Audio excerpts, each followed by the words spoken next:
25 email sign-offs to get you sky-high response rates. Reading time 6 minutes. We spend so much time polishing our email subject lines and the body text. We include bullet points, mark the key terms in bold, and even check the whole thing with Grammarly twice. And yet, we usually end our emails with "looking forward to hearing from you," when there are many more impactful email sign-offs, at least 25 of them. An email sign-off is an essential part of every email campaign, be it personal or professional. It's a little phrase that not only ends your email but also establishes the general tone, shows your attitude towards your recipient, and may even set expectations. In this article, we'll give 25 examples for 5 main types of email sign-offs. Formal sign-offs. Traditional business email sign-offs. Sign-offs to continue the conversation. Compliment sign-offs. Creative sign-offs. Plus, we'll give you a heads up on the email sign-offs that should never see the light of day. Let's see how to end things well. Why email sign-offs are important. You wouldn't silently walk away at the end of a business meeting that you've just led, right? You'd probably thank everyone for their time and wish them a productive day. Maybe you'd make a joke. The same goes with emails, they need to have an ending.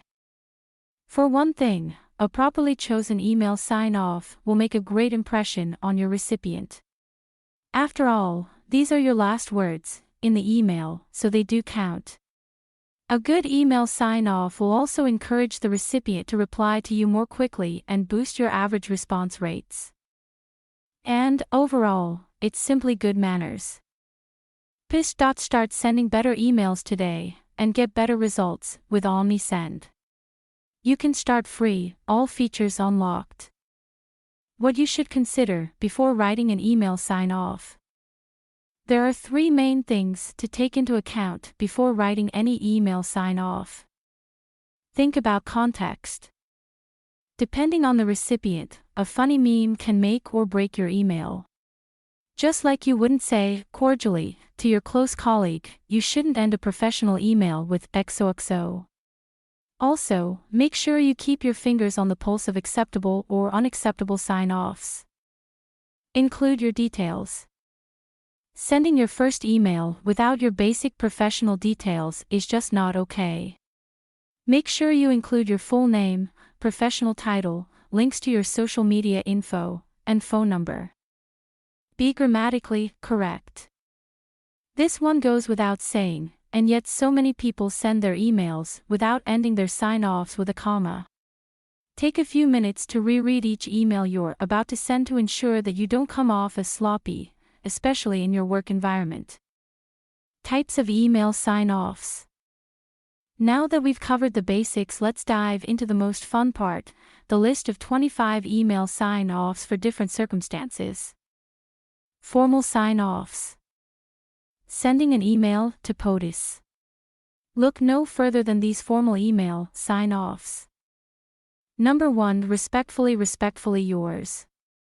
Perfect for addressing government officials, this email sign-off is as formal as it gets.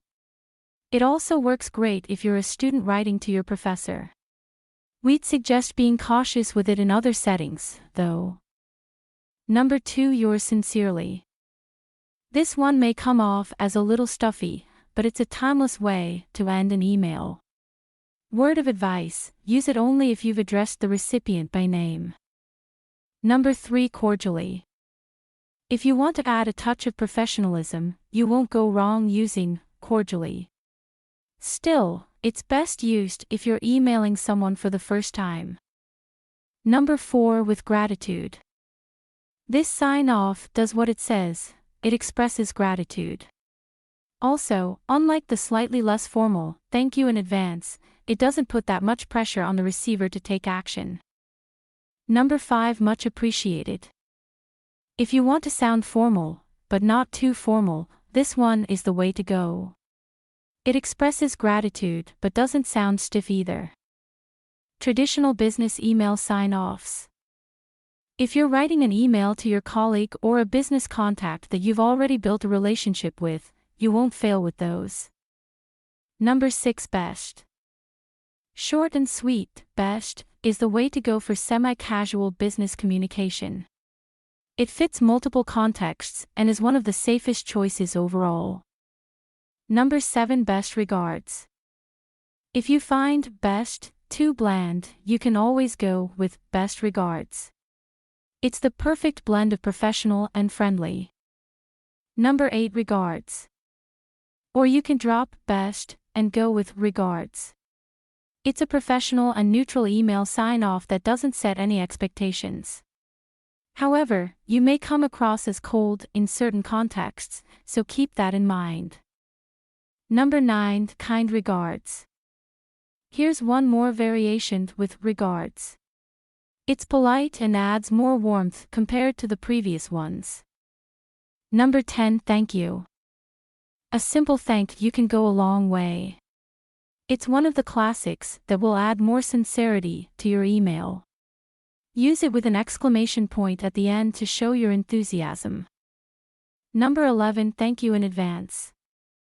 This one is a little tricky.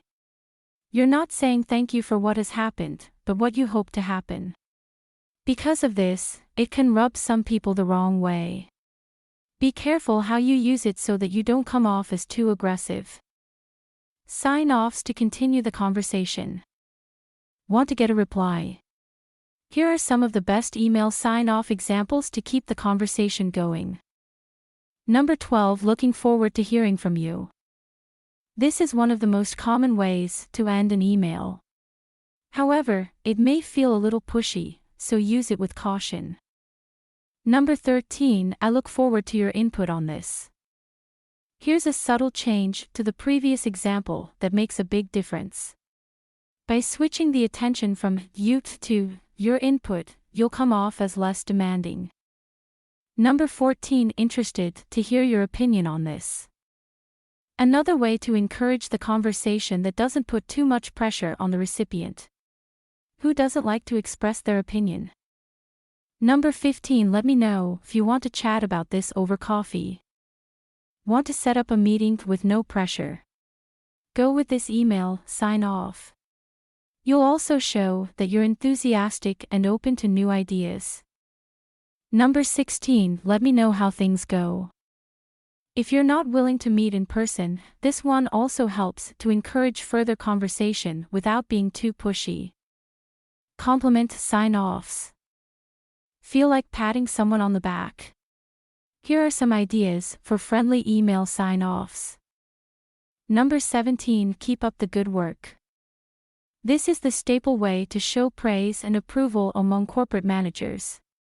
While it does sound a little dry and is a bit overused, it's still a safe choice if you want to flatter someone working for you. Number 18. Great working with you. To compliment someone on the same level as you, go with this email sign-off. It's a balanced way to show your appreciation and strengthen your partnership. Number 19. Stay awesome. Looking for a slightly more informal email signature? Stay awesome is a perfect combination of flattery and excitement for the work environment. Number 20. You're an inspiration. We all have that one colleague who's always uplifting others with genuine enthusiasm and is always there to help. Use this friendly email sign-off to show your appreciation. Number 21. I appreciate your help. Someone has helped you out, but you aren't that close yet. This email sign-off is a perfect way to compliment that person without feeling awkward about it. Creative sign-offs. Unless you're being funny, it would be weird to end your email with "respectfully yours" if you're writing to your close colleague or a business partner with whom you've established an informal relationship. Here are some creative email sign-off examples that will do great in such cases. Number 22. GFs. GFs are still a thing, at least among millennials, so don't shy away from using them in your emails. From favorite TV shows to confused cats, the possibilities are endless. Number 23. Movie quotes. Movie quotes are great. They can help you connect with your colleagues and are a lot of fun. You may want to refrain from using the infamous, "May the force be with you," and go with something witty like, "I'll be back," or "Just keep swimming." Number 24. Memes. Using a meme as your email sign-off will make your email stand out even more. However, make sure you know the recipient well enough to send a recognizable pop culture reference. Number 25. Jokes. You can also try your hand at humor. For example, you could make a work-related joke, but make sure that you don't accidentally insult anyone with it. Sign-offs not to use. There are great email sign-offs, there are okay-ish email sign-offs, and then there are those that are so annoying, you're probably better off not ending an email at all, but please don't do that either. Here are some of the worst email sign-off examples for a professional email. RGRDS, the modern equivalent of dictated but not read. Just type the entire word. Cheers, much better used in your team's Slack channel, or in an actual pub. Ciao, leave it for Lady Gaga. Peace, this one sounds pretentious even if you're advocating for saving the earth. XOXO, unless you're Dan Humphrey or a 14-year-old, this email sign-off just doesn't work. Wrapping things up. Now that we all can agree that email sign-offs matter, let's make the best of them. Remember to always pay attention to the context, include your details, and mind the grammar when ending an email. Bonus: do you know what also goes well with a perfectly crafted email sign-off?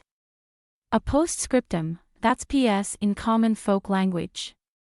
Read our article to learn how adding PS in your marketing emails can help improve conversions. XOXO.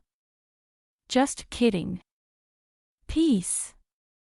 Special thanks to our friends at OmniSend for their insights on this topic.